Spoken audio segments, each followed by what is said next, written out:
બનાસકાંઠાની Deodar additional session કોર્ટનો મહત્વનો ઐતિહાસિક ચુકાદો 23 વર્ષ અગાઉ ડીસા તાલુકાના ધાણા ગામમાં જમીન મામલે થયેલ ધીંગાણામાં 41 આરોપીઓ દોષિત ઠર્યા। હાલમાં ધાણા ગામ જે છે એ લાખણી તાલુકામાં આવેલું છે। 23 વર્ષ અગાઉ જમીન મામલે બે જૂથ વચ્ચે મારામારી થતા બે વ્યક્તિના મોત નીપજ્યા હતા। દિયોદર એડિશનલ સેશન કોર્ટમાં કેસ ચાલતા કોર્ટે બંને પક્ષના 41 જેટલા આરોપીઓને આજીવન કેદ ફટકારી છે। આપ જોઈ રહ્યા છો દ્રશ્યમાં આ 41 આરોપીઓને આજીવન કેદની સજા ફટકારવામાં આવી છે। દિયોદર એડિશનલ સેશન કોર્ટે ઐતિહાસિક ચુકાદો આપતા આજીવન કેદની સખત સજા ફટકારવામાં આવી છે। જમીન વિવાદ મામલે 23 વર્ષ અગાઉ બે જૂથો આમને સામને આવ્યા હતા। બંને જૂથો વચ્ચે મારામારી થઈ હતી। આ બંને જૂથોમાં બે લોકો મોતને ભેટ્યા હતા।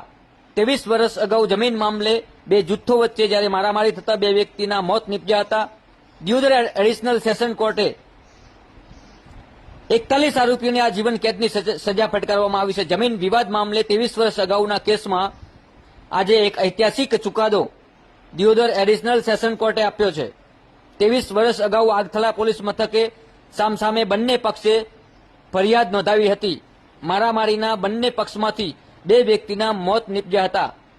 આખરે 23 વર્ષે આ ચુકાદો આવ્યો છે। દિયોદર એડિશનલ સેશન કોર્ટે તમામ આરોપીઓને દોષિત ઠેરવી આ જીવન કેદની સજા ફટકારવામાં આવી છે। આપ જોઈ રહ્યા છો દ્રશ્યમાં આ એ જ 41 જેટલા ટોટલ આરોપીઓને આ જીવન કેદની સજા ફટકારવામાં આવી છે।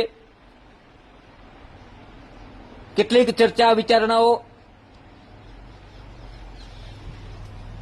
બાદ 23 વર્ષે આખરે આ એક દિયોદર એડિશનલ સેશન કોર્ટે મહત્વનો અને ઐતિહાસિક ચુકાદો આપ્યો છે। ગુજરાતના ઇતિહાસમાં કહી શકાય તો પણ ચાલે।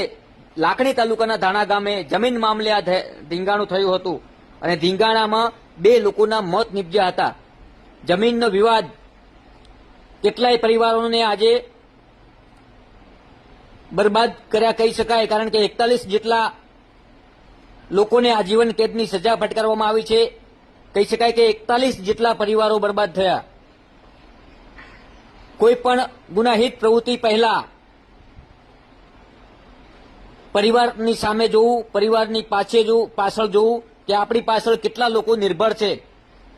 આ ચુકાદો આવતા એક સંદેશ પણ જાય છે કે કોઈ પણ ગુનાહિત પ્રવૃત્તિઓ કરતા 100 વાર વિચારવું, કારણ કે આપણે ગુનાહિત પ્રવૃત્તિઓ ધરાવતા ગુનાહિત પ્રવૃત્તિઓ કરવા પાછળ આપણો પરિવાર કેટલો દુઃખી થાય છે, આ પણ સૌથી પહેલા અગત્યની મહત્વની